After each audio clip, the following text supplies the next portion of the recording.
All right, so here let's keep going with part three of our chapter eight, chapter nine, chapter nine. All right, so Swahili city states.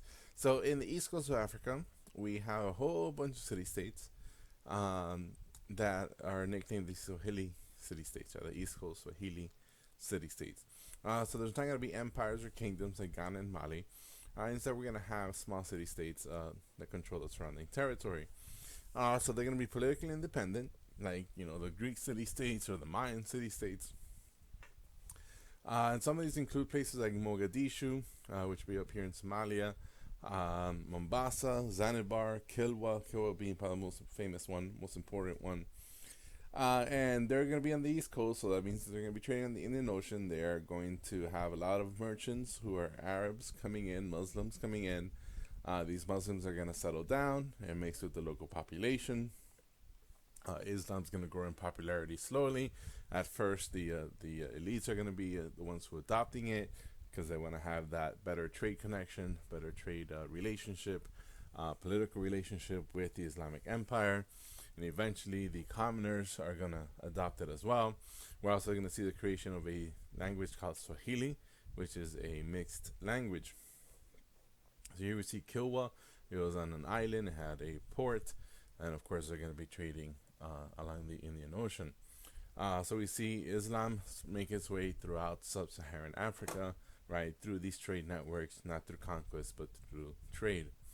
We're also going to look at probably the wealthiest of the city states, even though it's not necessarily on the coast, is called Zimbabwe, or the Great Zimbabwe. And the Great Zimbabwe was unique compared to other sub-Saharan cities in that area in southern Africa, because it had a lot of stone structures, stone houses, stone walls, that sort of stuff. They were also a mixed economy, so they had farming and agriculture and gold mining, but they also traded, and they kind of linked the interior parts of Africa, where we see a lot of where the slaves are gonna be coming from, or where the ivory is going to be coming from, and they're going to be the ones who are going to trade it with other places on the coast, and from there, spread throughout the throughout the Indian Ocean. So here we see some of the images of the Great Zimbabwe, and people believe that, or historians believe that the city eventually declined because they kind of messed up their environments by cutting down too many trees, and which led to soil erosion and deforestation and stuff like that. So it's kind of crazy to think about how East Africa, these city states, they were linked with the rest of the world, right? With Africa and Asia, and so we see stuff like even to this day we see these fragments, right, which are made out of porcelain, which is that major product being exported out of China. But they also traded, cotton from India, spices from Southeast Asia, silk as well from China, and the number one exports is slave, ivory, and gold. But of course, they're not going to be importing salt, unlike West Africa, because remember, these people are on the coast, and therefore they have access to salt because they're next to the salt water. Another exception to the rule will be Aksum, sometimes spelled with a KS. And the kingdom of Aksum is going to be what we nowadays might call Ethiopia. And Aksum is going to be unique compared to the other Swahili city states. Not only is it closer to North Africa, so like Egypt would be up here, and it's right next to, there you see Mecca, it's right next to the Arabian Peninsula. Aksum is going to be unique because it's going to be Christian. And Christianity had first arrived there during the time of the Romans. During Rome, Christianity was popular, say, in Egypt, and from there, through because of trade, it spread to the spread southward to Aksum. So Aksum, the kings adopt Christianity because they, of course, want to be connected with the Roman Empire. But then the Roman Empire collapsed, and we see the Islamic Empire eventually rise up in that area, right, in Egypt and in North Africa. So the size and the power of this kingdom of Aksum is going to decline because they're going to be competing against the Islamic Empire. So they're going to lose territory to the Umayyads, they're going to lose territory to the Abbasids, but they're going to retain Christianity. And even to this day, a large portion of Ethiopian Christianity is going to be Orthodox. But because they're kind of like surrounded by this, by the Islamic world, they're going to be cut off from the Byzantines. They're going to be cut off from the Pope in Rome, in West Europe. So their form of Christianity is going to develop independently, develop differently than the Christianity we will see in Europe and in the Mediterranean. Kind of the major examples would be these huge stone churches that are literally carved out of the ground, and they were kind of in a cross-shaped form. And so we see these huge churches throughout Ethiopia, throughout Aksum, and they're still standing to this day. So it was kind of their different, it's going to be a different architectural style, but it is still a church. All right, next one, social structures of sub-Saharan Africa. So we mentioned already, kinship group is a major part in African society, right? Because everyone's kind of related to each other. But we also have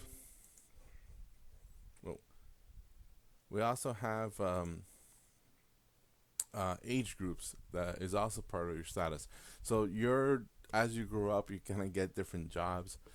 So for example, when you're a little kid, your job is to follow around your parents or an older sibling. Once you're in your teens, you're going to start doing some of the chores and responsibilities that you might be responsible for, like taking care of your grandparents or taking care of your younger siblings. Once you're a young adult, right, in your 18s, 19s, you might be learning a trade if you're a boy, or like blacksmithing, or farming, or cooking and weaving clothing if you're a girl. And then once you become, an adult, then you have to take care of, you start your family and so on. The point is that, so you're kind of like your role, your responsibility, and your status increases with age. So the older you are, the more important you become to your community. Again, we have a kin-based society. Everyone living in Sub-Saharan Africa in these small communities will be kind of related.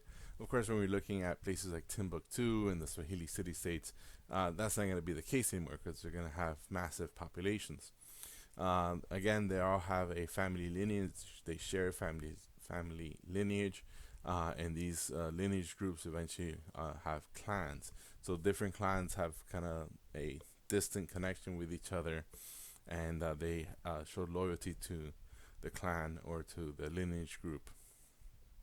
So, like I mentioned earlier, men will have professions that require specific skills like blacksmithing, leather working. Those would be the jobs that men will take on. Of course, farming being one of them. Women, of course, are always going to be responsible for taking care of the children, but they're also going to be working in the fields or running stores or even merchants.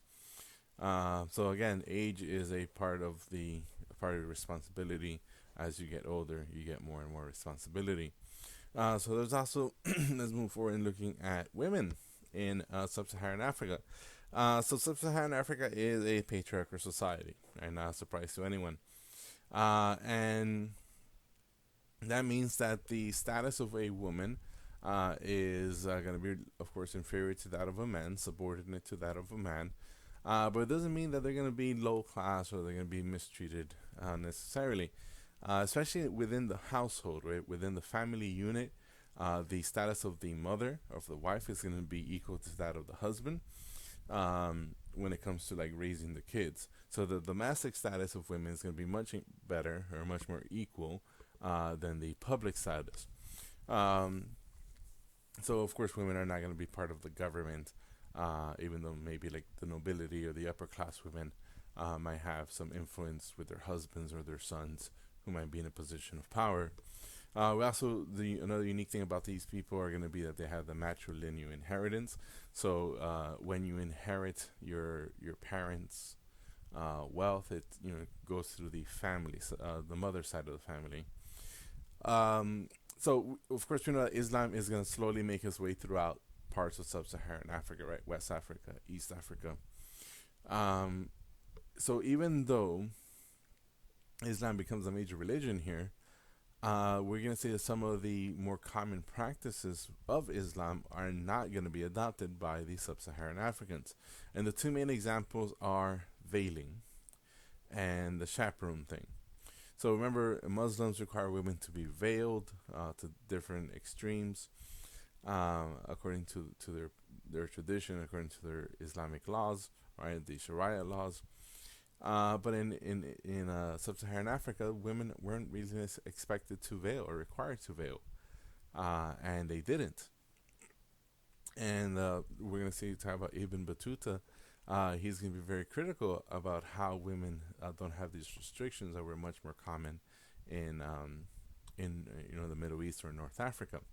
Also, women weren't expected to have chaperones when they go out into, or guardians when they go out into public.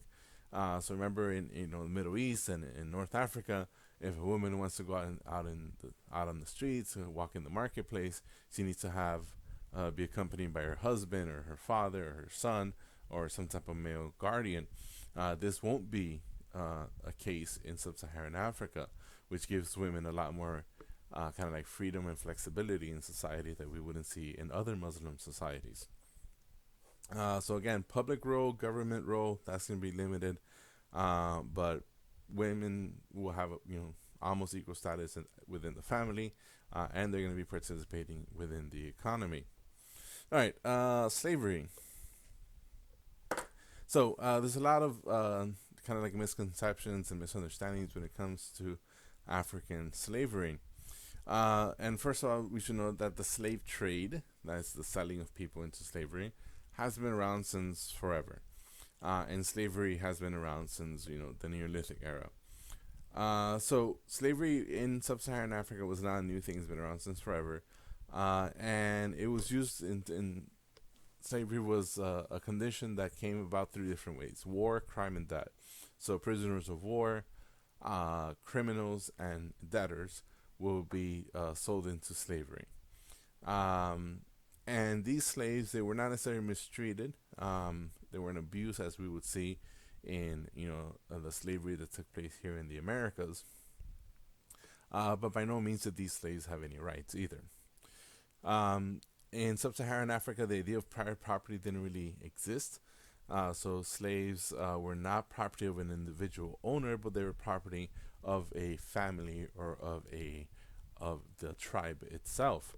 So that means that the more slaves a tribe, a village has, the higher their status is, right? Because they have so much power that they can have all these slaves.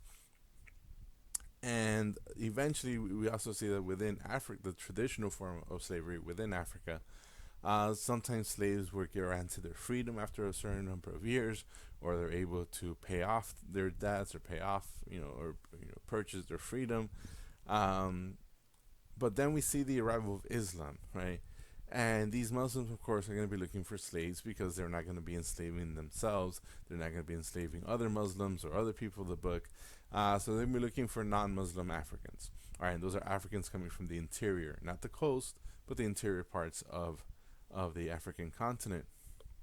And because these Islamic merchants, Muslim merchants, are coming in search of slaves as a supply, we're going to see an increase demand for slavery, and we're going to see that there's going to be a slave trade set up throughout between Muslims and Africans, sub-Saharan Africans, and it's going to be this big business, right? So these slaves are going to be sent on ships along the Indian Ocean to India or to Mesopotamia or to Persia, or they're going to be walking across the Sahara Desert, making their way to the Mediterranean, and that's where they're going to be working on plantations and stuff like that. In fact, there's this famous event in Iraq, or nowadays it's Iraq, but back then it was still Mesopotamia, where we have this huge rebellion, massive slave revolt that lasted for about 10 years, and it gives us how not only how horrible the working conditions were for a slave, but also the fact that they had such a high number of slaves working there, such a high concentration of slaves, that these slaves were able to revolt and rule their city for about 10 years, for about a decade before it was crushed. So so again, slavery had existed since forever within African society, but it wasn't until the arrival of Muslims that we see the beginning of the slave trade, right, where people are purposely going out into other tribes, other areas, other territories in search of slaves that they can sell. All right, so I'm going to stop here for part 3. We'll see you in part 4.